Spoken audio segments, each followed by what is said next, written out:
Hey, welcome back to the Armory today. Oh, wanted to take a few minutes and talk about some upcoming projects. Um, Getting into winter time, and work is going very briskly.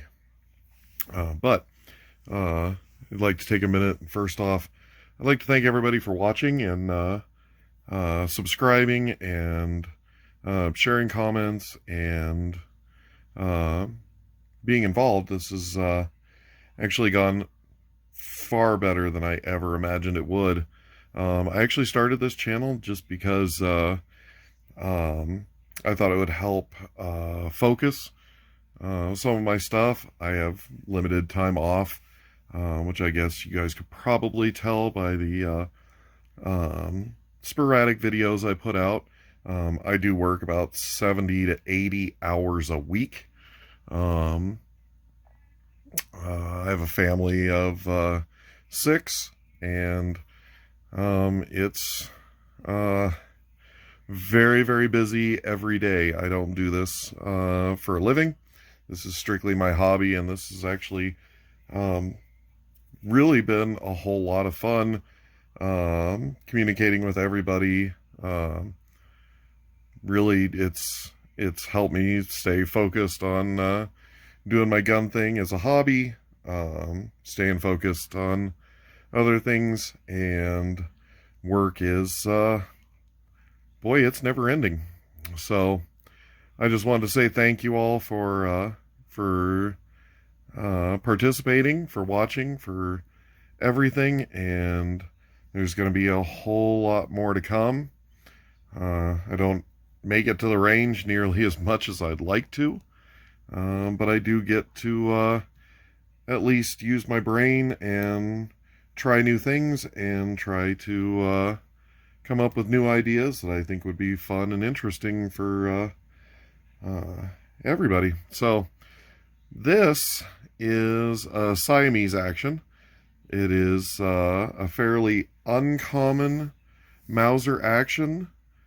They were made in 1903, 1904 time frame, and they shoot a 8 by 50 and then later revised to an 8 by 52 rimmed cartridge, which is why the magazine is tilted backwards. It tilts backwards to prevent rim lock, and so this is a perfect action for quite a few of my projects. First of which we're going to talk about right here is a brand new McGowan Precision barrel. It is all set up. It needs to be threaded for the Siamese action, and the barrel is in 7.62. It is actually a .311 groove diameter for the Russian 7.62 by 54R, and this is for a long-range precision rifle to really kind of max out what the capabilities are with the 54R cartridge. And this is just, it's a cartridge I like shooting. I started out shooting Mosins many years ago, and despite everything else I've shot, I've always stuck with the Mosins. I've always stuck with the 54R. I really like shooting 54R. It's really easy to reload, and for years up until very recently, it's been very cheap to reload 54R, but reloading anything has gotten expensive nowadays. So this project is going off to the gunsmith as soon as he completes moving his shop. He's moving into a much bigger facility, and everything's been on hold for a little bit, getting stuff to him and from him, which I don't mind. It's, I tell him that I'm in no hurry for my stuff, and it I hope it helps him out because he is extremely busy, and now moving into a new shop, he's been almost at zero work for a few weeks now, moving and setting things up. So I don't want to be a pain like some people.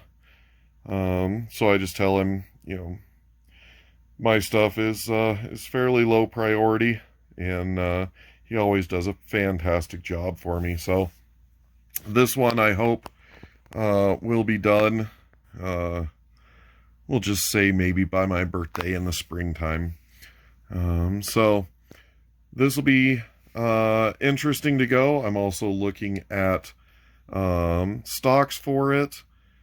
There's one manufacturer, Richards Microfit stocks, that actually inlets for the Siamese, and they actually have quite a few really interesting looking stocks. So I think I'm going to go that route, and we can look at that.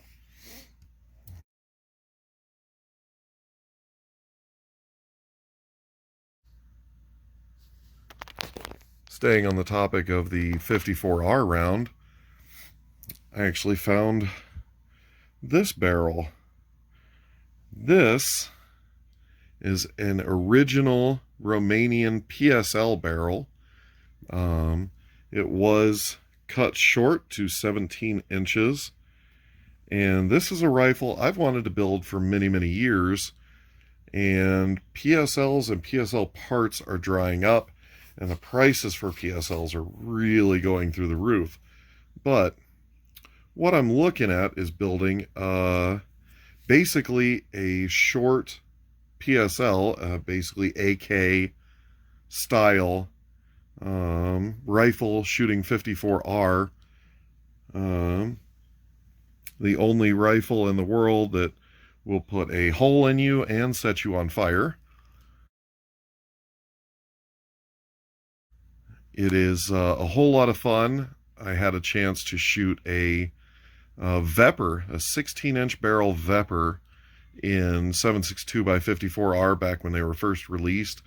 And man, I had a ball with that rifle. And I wish I would have bought one when they were available. They shortly became unavailable, and the prices just skyrocketed from there.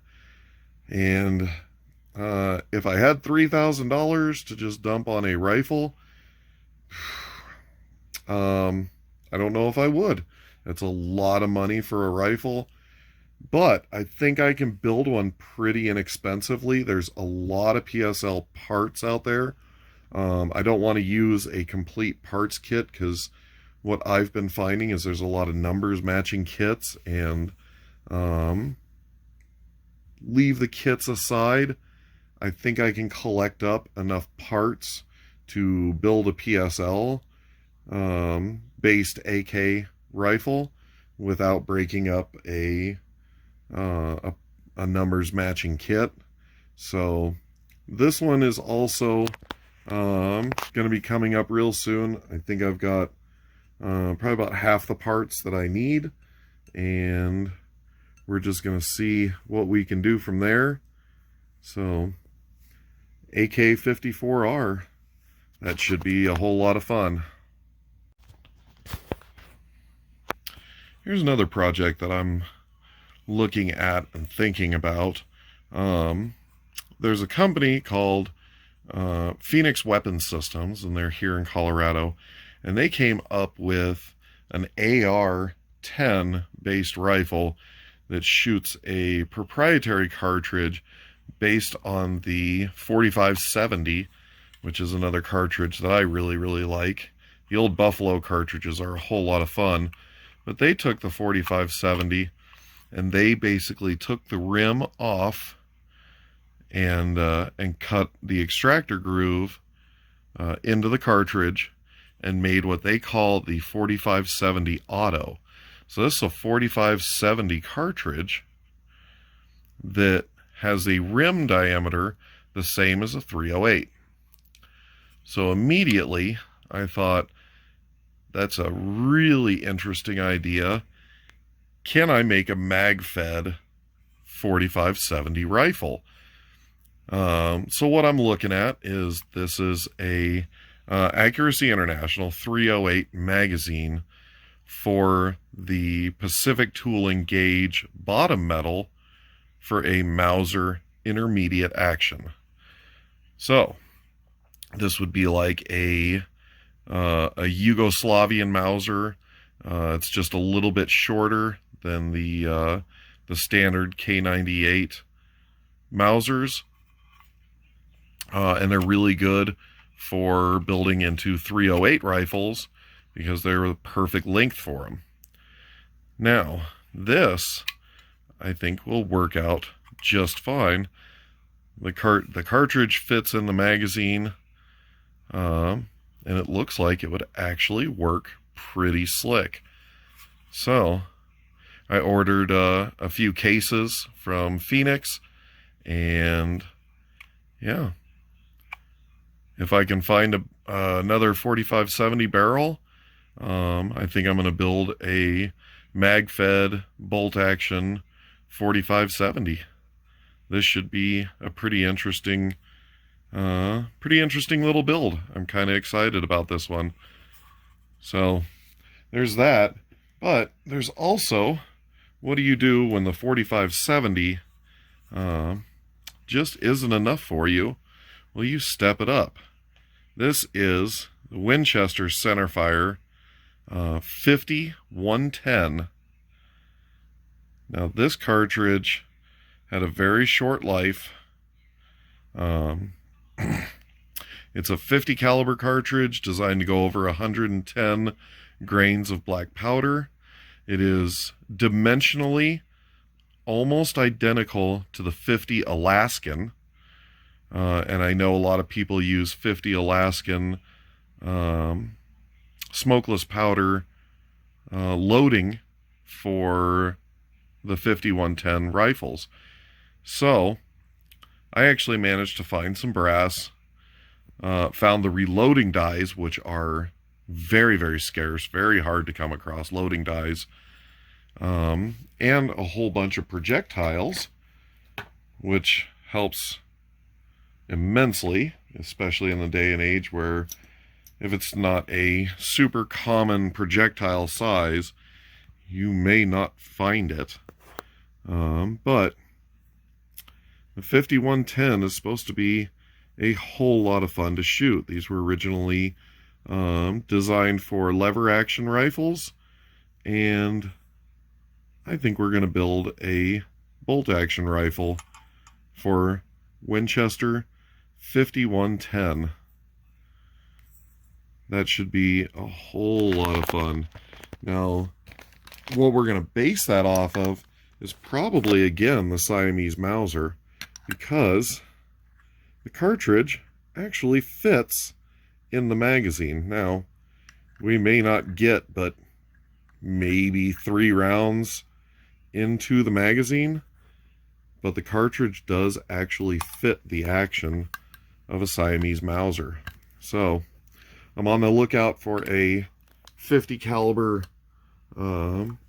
cartridge black powder barrel, or one that will fit, one that we can machine down if need be, and I think this will be an absolutely blast to shoot. So this one, I've got brass, I've got probably 100 bullets or so, and the reloading dies. So this should be a really interesting project. Big bore rifles are a whole lot of fun to shoot. So if you ever get the chance, go shoot a 4570, go shoot a 5110. They're a whole lot of fun to shoot. Very expensive to shoot, but they are a whole lot of fun to shoot. So these are some of the ideas I'm working on right now.